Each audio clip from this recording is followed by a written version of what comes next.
This week on the Business of Tech, as states test social media regulation, the U.S. faces a patchwork of laws and growing pains in its privacy approach. In other news, smaller firms have experienced a staggering 377% growth in SaaS adoption, signaling massive opportunities for service providers. And retention rates for SaaS decreased in 2022 as we take a closer look at untracked SaaS spending. ISG reports a 6% fall in cloud-based services spending in Europe, while White House economists announced the labor supply returning to pre-pandemic trends. In the realm of AI innovations, AutoGPT, Deciphering Fedspeak, Reddit charging for API access, and AI ethics take center stage. Microsoft renames hacker groups and releases new Secure by Design guidelines. Primo raises $3.4 million to streamline IT management for SMEs, and we look at why you care. A new report reveals the hidden costs of Chromebooks and their impact on carbon emissions. And finally, we'll ask if AI can replace security teams. All these stories and more. Hit the like, subscribe, and notification button and help us pay the bills. And here are this week's stories.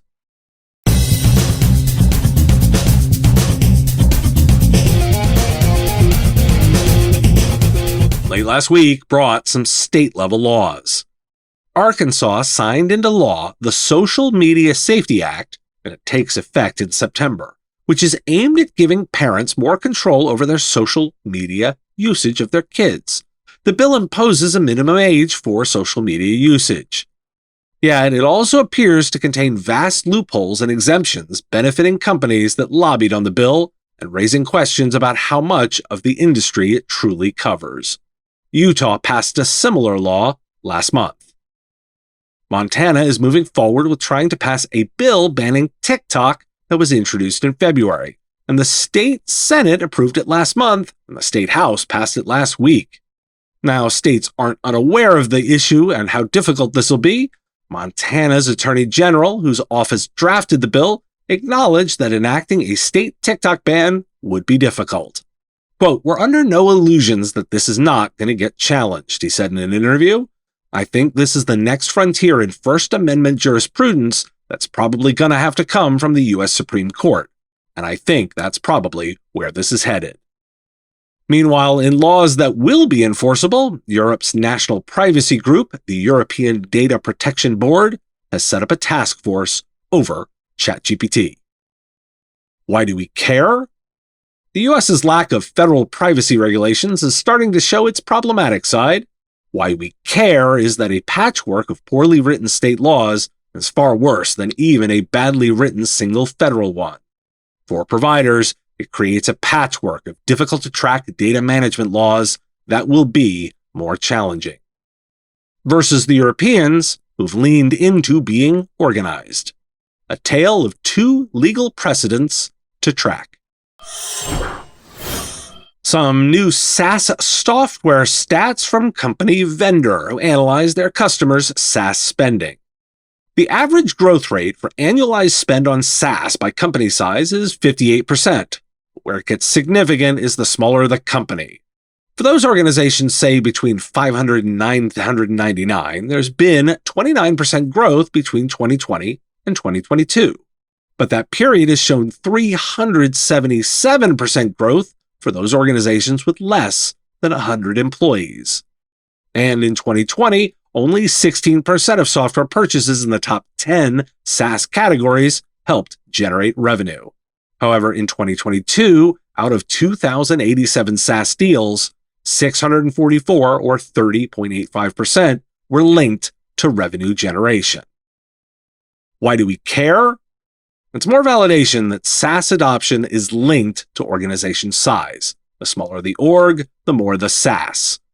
Analyze your customer base and use this metric to understand where to spend your time and attention when you build service offerings.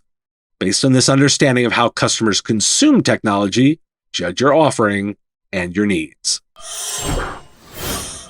CRN is reporting that San Francisco authorities have arrested a solution provider owner as the suspected killer of Cash App co-founder Bob Lee. Lee was stabbed to death on Tuesday, April 4th. Why do we care? We shouldn't care about this story as it's reported, because the fact that the suspect was a solution provider isn't relevant. Frankly, it wouldn't have made this show because it isn't about technology nor its delivery, until I listened to the MSP community and found rather horrifying commentary in the r/MSP Reddit.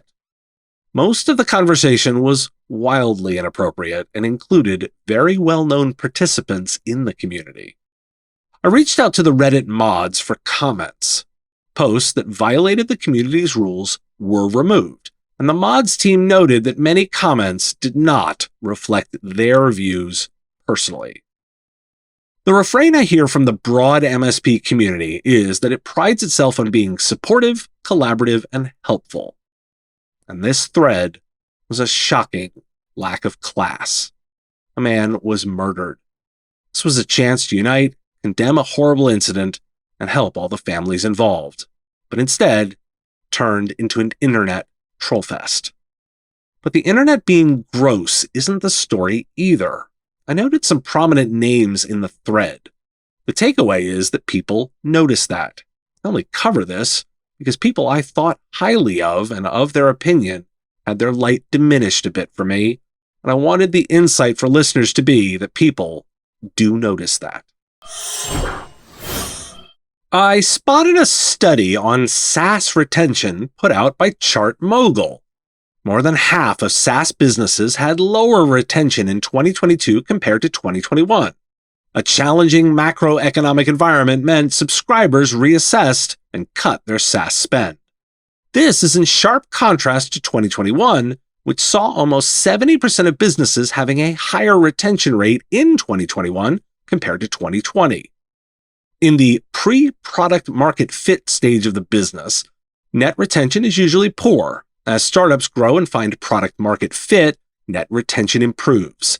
Finally, as companies reach scale and become category leaders, net retention often exceeds 100%. When benchmarking, always keep the stage of the business in mind. Companies with ARR in the range of $1 to $3 million have a top quartile net retention rate of 94%. Those in the $3 to $15 million ARR segment have a top quartile net retention rate of 99%. And businesses at scale with ARR in the range of 15 to 30 million have a top quartile net retention rate of over 105%. And let's layer on a bit of SaaS and software spend data from a report by Xylo. Enterprises with over 10,000 employees add an average of 12 new SaaS applications every 30 days. The report shows that more than half of SaaS purchases are not correctly categorized as software within expense platforms and other financial systems. While only 6% of application spend is on shadow IT, the category accounts for 37% of application total quantity, according to the report. Why do we care? For services organizations, deploying SaaS helps with retention, which is an easy takeaway. More importantly, there's some extrapolation that can be done here to understand the curve to expect. Services can follow a similar pattern, with larger organizations achieving more retention due to experience. I also wanted to note that as much as shadow IT gets attention, it's intriguing to see fewer dollars spent and more volume. So many tools account for smaller spend. Do you like getting paid? Then make it easy for your customers with Gozynta Payments. Do you teach your customers not to click on links from strange domain names like mymsp.monkeypayments.com or slowbooks.com? Gozynta Payments uses your branding and domain name. No redirects, no confusion. Gozynta Mobius is trusted by over 1,000 MSPs to sync financial data. Their new product, Gozynta Payments, is built with the same care and empathy to make the payment process easy for your customers. Gozynta is a family-owned business dedicated to making software suck less every day. Go to gozynta.com/payments to learn more or get started. And some data from ISG as it relates to Europe. ISG, which records all deals worth over $5 million to calculate the total contract value for a period, revealed a 6% fall in cloud-based services spending to $3.7 billion. Within cloud services, infrastructure as a service recorded a 10% decline in spending to $2.7 billion. Organizations spent 6% more on software as a service, which rose to just over $1 billion. Traditional IT outsourcing contracts, labeled Managed Services by ISG, were also down in the first 3 months compared to last year. The total spend, $3.7 billion, matched cloud spending, and although it was up from the previous quarter, it was 4% down on the corresponding quarter last year. Why do we care? There's some cost-cutting going on here, and I wanted to note it. Caveats for sure, it's both big contracts and Europe. That said, it's worth noting. I also spotted 2 stories about the labor market. First is a post from White House economists presenting evidence that labor supply has returned to its pre-pandemic trend. The share of prime-age workers, those between 25 and 54, who are part of the workforce is now a tick higher than before the pandemic, 83.1% compared with 83% in February 2020. The overall participation rate is down 62.6% from 63.3% in February 2020, but that is due to the baby boom generation retiring. It's on track with what the Congressional Budget Office forecasters anticipated before the pandemic. So, the core reason for the delay? It just took time for workers to match up to jobs and return to the workforce. And the National Security Agency is reporting a boost in its recruitment efforts following waves of layoffs at tech giants like Google and Microsoft, per a statement last week. But what I would say is we got some people with an experience level we didn't often see, according to Rob Joyce, the NSA Director of Cybersecurity. We're seeing mid-career people looking to come to 1, the stability, but 2, also the opportunity to come into the Intel community. Why do we care? The story about lost labor is now disproven by data. Additionally, we should continue to expect stories like the NSA's. Big tech layoff headlines are sexy. And now the real story will be the migration of these workers into other industries. Ignore that noise and understand that there is both talent available and not enough talent at the same time. Have you heard of AutoGPT? While ChatGPT requires multiple prompts, AutoGPT iterates, asking its own next question, and includes short and long-term memory. Described as an experimental open-source application, it's worth understanding these iterations. In another useful outcome, a recent paper by 2 Fed staffers tested if AI could decipher all the complicated Fedspeak, the Federal Reserve's communication style. Turns out, it can. Reddit said on Tuesday that it plans to charge AI companies for access to its API. Meanwhile, Microsoft is reportedly working on its own AI chips, per a report from The Information. Microsoft has been developing the chips in secret since 2019, and some Microsoft and OpenAI employees already have access to them to test how well they perform for the largest language models like GPT-4. ConnectWise is now adding AI-assisted PowerShell scripting in its IASO platform to 2 of its products, Automate and RMM. The company said that this is Automate's first integration into the IASO platform and that the underlying power of IASO made rapid development and deployment of the ChatGPT integration possible. Atlassian, with their new AI-driven virtual teammate, offers features like AI-generated summaries for Confluence and test plans in Jira, or reworking responses to customers in Jira Service Management. And while we're talking OpenAI, the Washington Post has released its research into what datasets were used to create the large language model. Looking at Google's C4 dataset, a massive snapshot of the contents of 15 million websites. The top 3 are patents.google.com, Wikipedia, and Scribd.com, a subscription-only digital library. But there are others in there, including at least 27 other sites identified by the US government as markets for piracy and counterfeits, within the dataset. And I have 3 ethics-related threads to pick up on. A German artist has declined a photography prize after revealing that AI generated the winning image. Quote, "I applied as a cheeky monkey to find out if the competitions are prepared for AI images to enter. They are not," he wrote. "We, the photo world, need an open discussion, a discussion about what we want to consider photography and what not. Is the umbrella of photography large enough to invite AI images to enter, or would this be a mistake? With my refusal of the award, I hope to speed up this debate." Second, a Bloomberg piece focuses on the use of ChatGPT for therapy. Despite warnings about privacy and medical concerns, the article interviews several users using it to supplement their traditional mental health services. And third, another Bloomberg report cites 18 current and former Google workers and screenshots of internal messages. In these internal discussions, one employee noted how Bard would frequently give users dangerous advice, whether on topics like how to land a plane or scuba diving. Another said, "Bard is worse than useless. Please do not launch."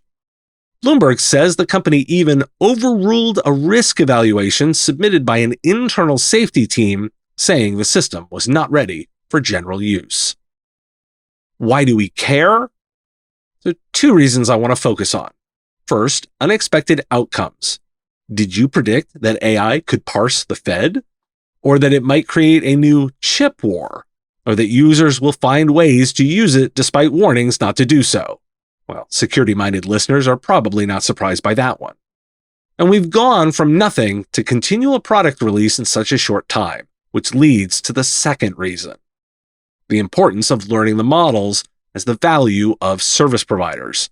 Customers will look to technologists to help them solve problems with AI, and the models are all different.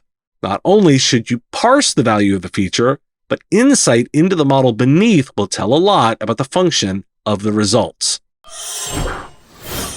Sonos has announced Sonos Pro, a new service targeted at businesses, restaurants, bars, and retail stores that makes playing music across numerous locations easy without breaking any licensing rules. Sonos Pro works with all S2-compatible hardware, including the IKEA Symphonic line, and if you're into retrofitting existing speakers, the amp and port.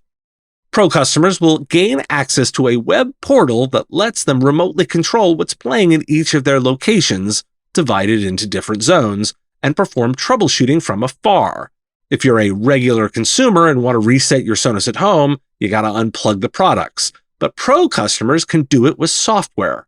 They'll also be able to schedule particular genres for different times of the day to lock in the right atmosphere for their business. You want to keep the volume low in the mornings when you've got less foot traffic and automatically raise it during peak hours? Sonos Pro can do that. Why do we care? I admit my bias as a longtime Sonos fan. What caught my eye here was the move from consumer to business. Servicing retail is a significant offering. There's a lot of power here, and similar to how simplified point-of-sale solutions changed retail, so too could an audio offering like this. Also gives a case study into ancillary markets, which any services organization should consider. What market is similar that you can adapt to? Bit more improperly managed cloud accounts. Palo Alto Network's Unit 42 Threat Intelligence Team analyzes 210,000 cloud accounts across 1,300 organizations in its annual Cloud Threat Report released on Tuesday. Quoting further from Axios, 76% of organizations that store data in the cloud don't enforce multi-factor authentication for their users, per the report. While 58% of organizations also don't require MFA for network administrations either. Researchers also found sensitive data in 66% of cloud storage buckets associated with these accounts. 60% of organizations took longer than 4 days to resolve security alerts tied to their cloud systems. Microsoft is now using a new naming convention to discuss hacking groups. Hackers will now be named after events like storms, typhoons, and blizzards, as part of 8 groups that Microsoft is using to track cyber attacks. That means the group that has targeted companies like NVIDIA, Samsung, and Microsoft will now be referred to as Strawberry Tempest. The new taxonomy will include 5 key groups: nation-state actors, financially motivated actors, private sector offensive actors, influence operations, and groups still in development. Nation-state hackers will be named after a specific family of weather events designed to indicate where the groups are being directed from. This includes China as typhoon, North Korea as sleet, and Russia as blizzard. Financial motivated hacking groups will be named Tempest, with private sector offensive actors and commercial entities that create and sell cyber weapons as Tsunami, and influence operations and manipulative information campaigns named after floods. Finally, a new set of guidelines is out for software manufacturers from CISA, the FBI, and NSA. The Principles and Approaches document, which isn't mandatory but lays out the agency's views on securing software, offers that software should end default passwords, write in safer programming languages, and establish vulnerability disclosure programs for reporting flaws. It's a set of guidelines for security by design intended to create a baseline for software design. Why do we care? Well, names like Strawberry Tempest sound a bit silly. The nomenclature that tells motivation will be helpful for analysis. Knowing a group's intent quickly is the key benefit. I'm going to focus a bit on that Secure by Design document. It's a clear set of software guidance that we can see being used by the government in purchasing decisions, which would easily apply to buying decisions in the commercial space, and thus a set of guidelines to apply to software purchases and recommendations made by IT services organizations, perhaps even a scorecard system to make those recommendations. And in those designed by default should be MFA. MFA should just be required, particularly in all cloud data accounts. Again, more guidance to leverage. So I don't usually cover fundraising. I'll make an exception here, and I think it'll make sense when I get to the Why Do We Care section. Let's quote from TechCrunch. Meet Primo, a French startup that recently raised a $3.4 million funding round to build a software-as-a-service product that handles the IT needs of small and medium companies. Primo keeps track of your fleet of devices and then can help you manage it without a dedicated IT manager. Primo wants to be the companion SaaS for small companies. Currently has 4 different modules that should speed up and rationalize IT tasks. Quote, everyone has become an accidental IT manager and has a lot of advantages. 1, it's free. 2, it's super agile and responsive.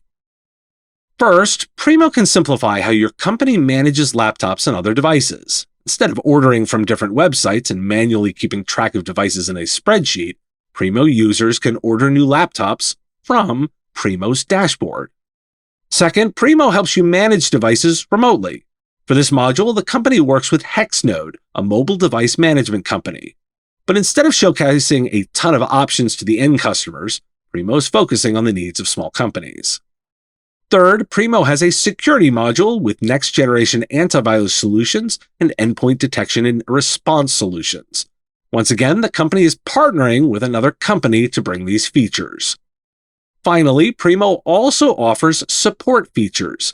In that case, if an employee has a problem because they spilled some water or their laptop got stolen, Primo handles all repairs and replacements with next-day loaner devices and some insurance coverage. Up next, the startup wants to tackle software IT. Big companies often rely on an identity and access management product like Okta to make sure that everybody has access to the right tools, and that former employees can't access Slack anymore. Now, why do we care? That sounds like a provider, like an MSP. It's a clever play, raise money by focusing on building a software solution while delivering the solution themselves.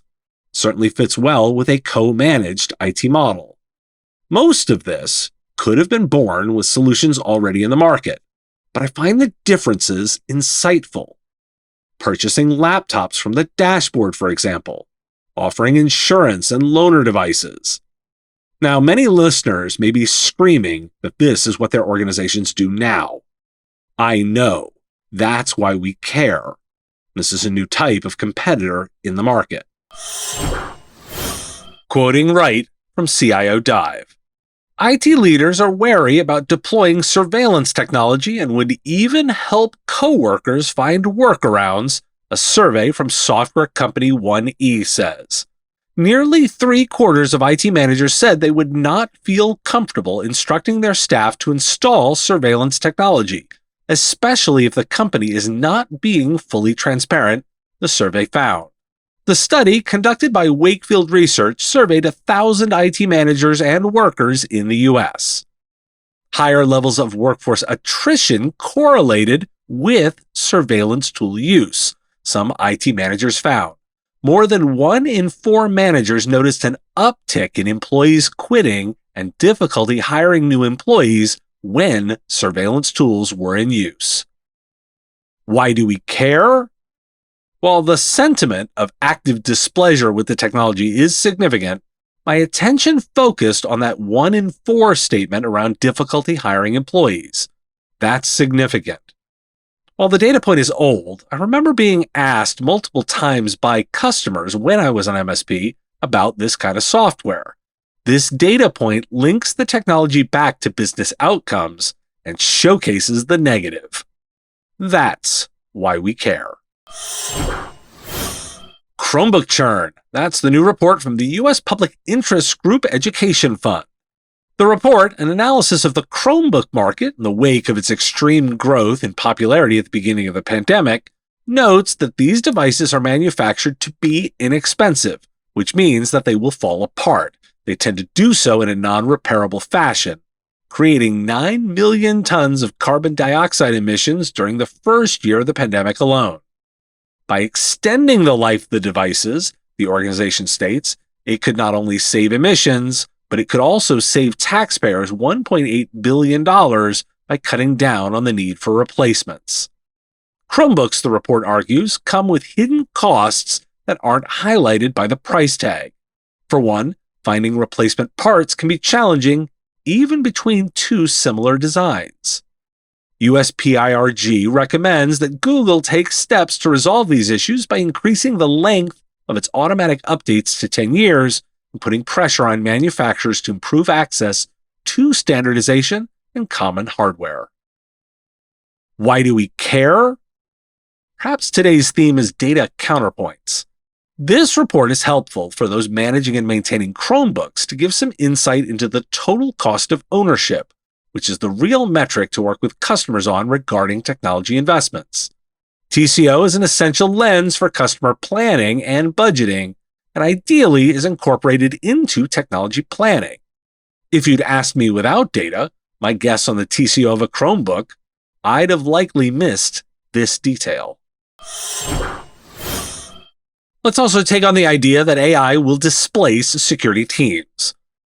Researchers at Endor Labs tested ChatGPT 3.5 against 1,870 artifacts from the PY, PI, and NPN open source code repositories. It identified 34 as having malware. However, only 13 had bad code.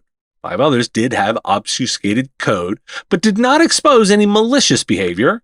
At the same time, one artifact was a proof of concept that downloads and opens an image via an npm install hook. As a result, the researchers considered ChatGPT 3.5 right 19 out of 34 choices. However, 15 of the results were false positives. Why do we care? You'll be able to enjoy your weekend knowing your job is still somewhat safe. That said, my takeaway remains that thinking of this technology as a co-pilot rather than the replacement is the correct framing. Could humans have found the bad code as quickly? And isn't it potentially terrific to be scanning more code more often? Humans aren't perfect either, and the cliche of an extra set of eyes is generally welcome. Augment, not displace. Thanks for watching This Week in the Business of Tech. If you like this video, you can let me know with a like of the video, and even more valuable, hitting the subscription button. My content is all free, and I use metrics like subscriptions to pay the bills, so it has real value. The content here is produced under ethics guidelines posted at businessof.tech. If you're interested in more content like this, you can get access to content early via our Patreon at patreon.com/MSPradio. It's our give what you want model, where you set the value of what you think the content is worth. If you like this show, you can catch it daily as the 5-minute news and commentary podcast, The Business of Tech, available on all your favorite podcatchers, with links at businessof.tech. Just hit that big blue subscribe button. Again, thank you for taking the time out of your day to listen, and I really value the interaction. If you want to say something in the comments, I do respond and watch all of them, and I look forward to talking to you next time.